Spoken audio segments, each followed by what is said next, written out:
میرے بھائیوں، اپنے اللہ کو راضی کریں۔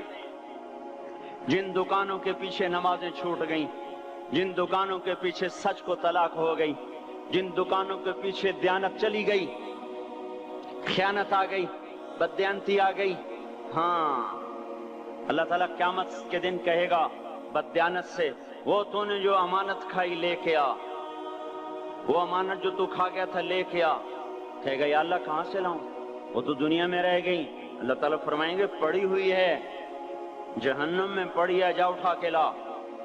وہ جہنم میں کیسے جائے؟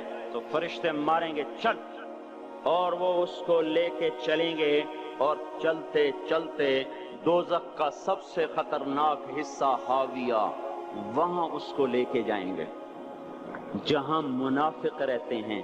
بددیانت لوگ حاویہ تک چلے جائیں گے ایمان ہونے کے ساتھ بھی، امانت کو کھانے والے لوگ حاویہ میں چلے جائیں گے جو منافقین کی آگ ہے اس میں۔ وہاں دیکھے گا تو جس کا مال دبایا تھا دنیا میں وہاں پڑا ہوگا، کہے گا اچھا یہاں پڑا ہے، اتنے میں وہ تباہ ہو جائے گا، اس کو اٹھائے گا، کندھے پہ رکھے گا، پھر اوپر چڑھنا شروع کرے گا، چڑھنا شروع کرے گا، چڑھنا شروع کرے گا۔ جب دوزخ کے کنارے پر آ جائے گا تو وہ اس کے ہاتھ سے چھوٹ جائے گا اور پھر حاویہ میں جا گرے گا۔ اس کے ساتھ فرشتے مار کر پھر کہیں گے جا واپس لے کے آ، پھر یہ واپس جائے گا، پھر اسے اٹھائے گا، پھر کندھے پہ لے کے چڑھے گا اور چڑھے گا اور چڑھے گا۔ جب کنارے پر آئے گا تو پھر اس کے ہاتھ سے چھوٹ جائے گی، اس کے پھر فرشتے مار کے نیچے گرا دیں گے، جا لے کے آ۔ اب یہ کبھی اس میں سے نہیں نکل سکتا۔ اس کمانے سے توبہ کریں، یہ کمانا جہنم میں لے جائے گا۔ اور ادھر دوسری سنو، سَيَعْلَمُونَ الْيَوْمَ مَنْ أَصْحَابُ الْكِرَامِ، ایک فرشتہ اعلان کرے گا آج پتہ چلے گا عزت والے کون ہیں، آج پتہ چلے گا عزت والے کون ہیں۔ أَيْنَ الَّذِينَ تَتَجَافَى جُنُوبُهُمْ عَنِ الْمَضَاجِعِ، کہاں ہیں راتوں کو اٹھ کے نمازیں پڑھنے والے؟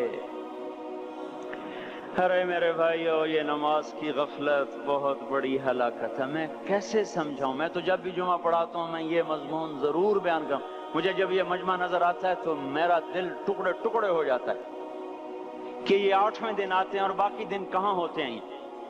یہ کیوں نہیں سمجھتے؟ ان کے آنکھ کیا ہو گیا؟ ان کے کانوں میں ڈاٹ لگ گیا، یا دل کے اوپر کوئی پردہ آ گیا، یا میں کوئی عربی میں بات کرتا ہوں جو سمجھ میں نہیں آتی، یا میں کوئی ان سے چندے کا مطالبہ کر رہا ہوں، یا کوئی اپنی ذات کے لیے سوال کر رہا ہوں، یا اپنی شخصیت کی دعوت دے رہا ہوں۔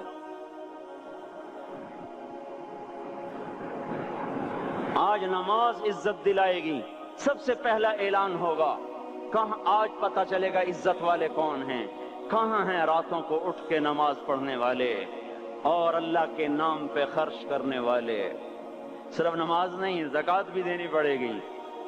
پیسہ ہے زکوٰۃ نہیں دے رہے، پیسہ ہے اللہ کے نام پہ خرچ نہیں کر رہے۔ بھائیو، اللہ کے نام پہ خرچ کرنا سیکھیں، اللہ کے واسطے اپنے آپ کو سادگی پہ لائیں اور اللہ کے نام پہ لٹانا سیکھیں۔ اللہ آپ کی نسلوں کو واپس کرے گا، صرف آپ کو نہیں، آپ کی نسلوں کو واپس کرے گا۔ آپ اللہ کو قرضہ دے رہے ہیں، کسی ایسے ایرے غیر کو قرضہ نہیں دے رہے۔ یہاں مسجدیں والے چندے مانگ رہے، بھائی مسجد کو چندہ دو، مدرسوں والے چندے مانگ رہے، مدرسوں کو چندے دو۔ یہ تو مسلمان کی غیرت کے خلاف ہے کہ اللہ کے گھر میں مسجد کے لیے چندہ مانگا جائے، اور کہیں صندوقچیاں پھرا رہے، کہیں وہ جھولیاں، ایسی مجھے شرم آتی ہے۔ یہ کرنے والوں پر بھی میں کیا کہوں، ان کی عقلوں پہ بھی پردہ ہے کہ اللہ کے گھر میں مخلوق کے سامنے جھولی پھیلاتے ہیں، اور پھر ان مسلمانوں کی آنکھوں پر بھی پردہ ہے کہ ان کو غیرت نہیں آتی کہ مسجد کے لیے جھولی پھیلائی جا رہی ہو، اور یہ گھروں میں اچھا خاصا کھاتے پیتے ہوں اور مسجد کے لیے جھولی پھیلائی جائے اور مسجد کے لیے صندوق رکھے جائیں، اور ہر نماز کے بعد مدرسے کے لیے لوگ چندہ مانگ رہے ہوں۔ یہ ایمانی اور غیرت کے خلاف، مسلمان کی سخاوت کے خلاف ہے کہ اس طرح مسجد کے لیے جھولیاں پھریں اور مسجد کے لیے صندوق پھریں۔ ہم تو اللہ کے نام پہ بے دھڑک لگائیں، اقیموا الصلاۃ وآتوا الزکاۃ، اقیموا الصلاۃ وآتوا الزکاۃ 67 دفعہ یہ حکم چلا ہے، اور ہر دفعہ زکوٰۃ کے ساتھ نماز، نماز، زکوٰۃ، زکوٰۃ، نماز، نماز، زکوٰۃ، زکوٰۃ، نماز۔ نماز پڑھنے والے زیادہ ہیں نسبتاً زکوٰۃ دینے والوں سے، زکوٰۃ دینے والے تھوڑے ہیں، پیسہ جاتے ہوئے جان جاتی۔ ہمیں نہ دو، اپنے غریب رشتہ داروں کو تلاش کر کے دیں، اپنے غریب رشتہ داروں کو، اپنے غریب پڑوسیوں کو۔ آج جو صحیح دیانتدار تنخواہ دار ہے وہ بھی مستحق زکوٰۃ ہے، اگر وہ دیانتدار ہے تو۔ اگر رشوت نہیں لیتا تو آج کا ایس پی بھی مستحق زکوٰۃ ہے۔ میرا دوست ایس پی کہنے لگا میں زکوٰۃ کا مستحق ہوں، حالانکہ میں ملتان کا ایس پی ہوں، کہ 15 دن میرے گھر میں کبھی سالن پکتا ہے، کبھی نہیں پکتا۔ اپنے اوپر صرف خرچ کرنا، بچے کو کھلانے کی خواہش تھی، 1000 روپے کے کھلونے لے کے دے دیے، کیا ظلم ہے یہ؟ 1000 روپے کے کھلونے بچے کو لے کے دے دیے، کیا اللہ نہیں پوچھے گا کہ اس 1000 سے کسی غریب کے گھر کا دیا جل سکتا تھا، اور کسی کے غریب کا ایک ہفتہ گزر سکتا تھا، تیرے کسی مسکین رشتہ دار کے گھر میں بھی کچھ سالن پک سکتا تھا۔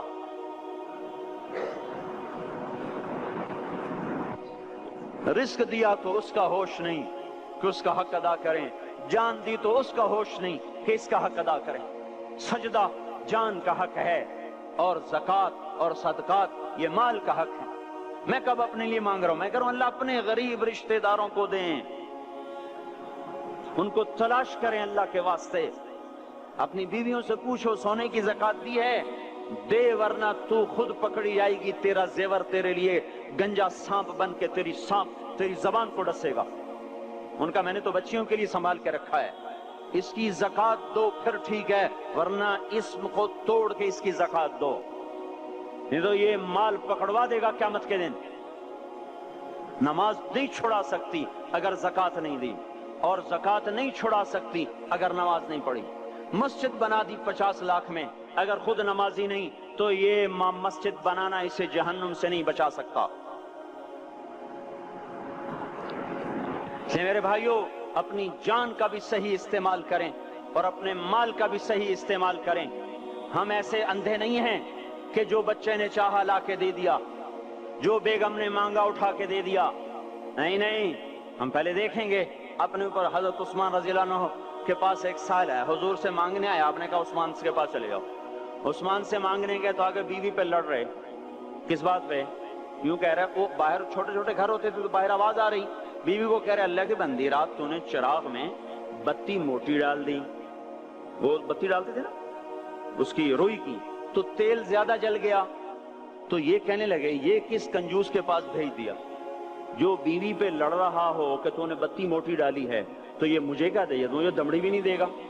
جب ان کو باہر بلایا اور خیرات مانگی کہ وہاں سے آیا ہوں، تو انہوں نے اندر گیا، ایک تھیلی اٹھائی، نہ پوچھا کہ کتنے چاہیے، نہ پوچھا کہ کون ہو، 3000 درہم اٹھا کے دے دیے۔ وہ حیران ہو کے کہنے لگا یار ایک بات تو بتاؤ۔ کہا کیا؟ کہا یہ مجھے تو نے اتنے دے دیے کہ میری اگلی نسل کو بھی کافی ہیں، اور خود بیوی پہ تو لڑ رہا تھا کہ بتی موٹی کیوں کر دی؟ کہنے لگے وہ اپنی ذات پہ خرچ تھا، وہ پھونک پھونک کے کرنا ہے، یہ اللہ کو دے رہا ہوں جتنا مرضی دے دوں، یہ تجھے تھوڑا دے، اللہ کو دے رہا ہوں۔ تو اپنی جان کو بھی لگائیں اللہ پر اور اپنے مال کو بھی لگائیں اللہ پر۔ اور میرے بھائیوں اپنی کمائیوں کو حلال پہ لائیں، اور بیویوں کو سمجھا دیں کہ ہم تمہاری خاطر دوزخ میں نہیں جا سکتے۔ یہ ہم اس پر توبہ کریں، اس پر توبہ کریں، اور یہ آبادی ہر وقت ہونی چاہیے مسجد کی۔ چلو کوئی جو جہاں سے بھی آیا ہے مسجد کے عادی بنو میرے بھائیوں۔ ہماری جماعت گئی تھی اردن میں 1991 میں، تو ہم اسرائیل کے بارڈر پر چلے۔ انہوں نے بتایا کہ یہ ہم سے آمد رفت بات چیت ہوتی رہتی ہے، چونکہ کچھ عرب ادھر رہتے ہیں کچھ عرب ادھر رہتے ہیں، رشتہ داریاں ہیں۔ تو کہا یہ یہودی ہم سے پوچھتے ہیں تمہاری فجر میں نمازی کتنے ہوتے ہیں اور تمہارے جمعے میں نمازی کتنے ہوتے ہیں؟ ہم نے پوچھا یہ تحقیق کیوں کرتے ہو؟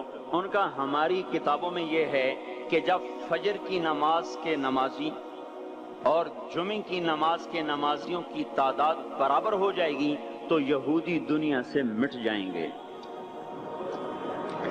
اب یہاں فجر میں 1.5 صف ہوتی ہے اور جمعے میں باہر بھی صفیں بنی پڑی، چلو میں کہتا ہوں مان لیا 1/3 طبقہ باہر سے آیا ہے، یہ 2/3 تو یہیں سے اٹھ کے آیا ہے، یہ کیوں نہیں ہر نماز میں آتا؟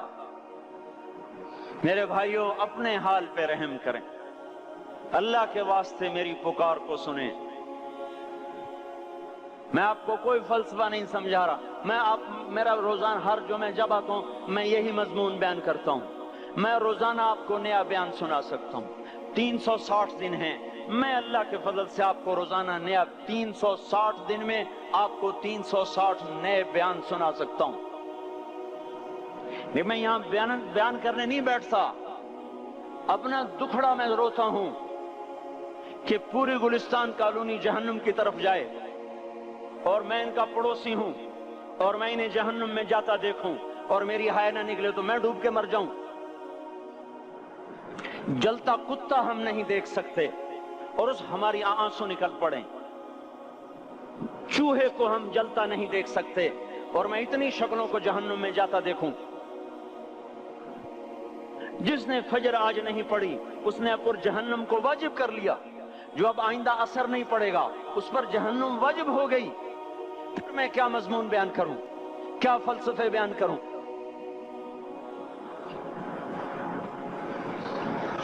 اس لیے میرے بھائیوں اپنی ذات پہ رحم کریں، اپنے بچوں پہ رحم کریں، اپنے گھر والوں پہ رحم کریں، مسجد کی دوڑ لگائیں، اپنے مال کو اللہ کے نام پہ خرچ فرمائیں تاکہ یہاں بھی جہان بنے اور وہ بھی جہان بنے۔ کیا زندگی ہے، چلتے چلتے سانس نکل جاتا ہے پھر یوں مٹ جاتے ہیں جیسے دنیا میں کبھی آئے نہ تھے۔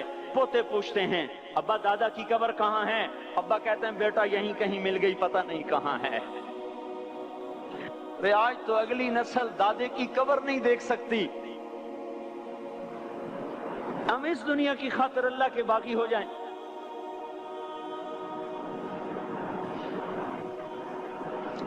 اس بے وفا جہان کی خاطر اللہ سے بغاوت کر جائیں جو ایسا مہربان، جو ایسا کریم۔ تو اس لیے میرے بھائیوں اللہ کے واسطے اللہ کی بارگاہ میں توبہ کریں اور اپنے اللہ کو راضی کریں، یہی میری فریاد ہے، یہی میری پکار ہے۔ میں بھی توبہ کرتا ہوں، آپ بھی اللہ کی بارگاہ میں توبہ کریں کہ کوئی کام اللہ کی منشا کے خلاف نہ ہوگا۔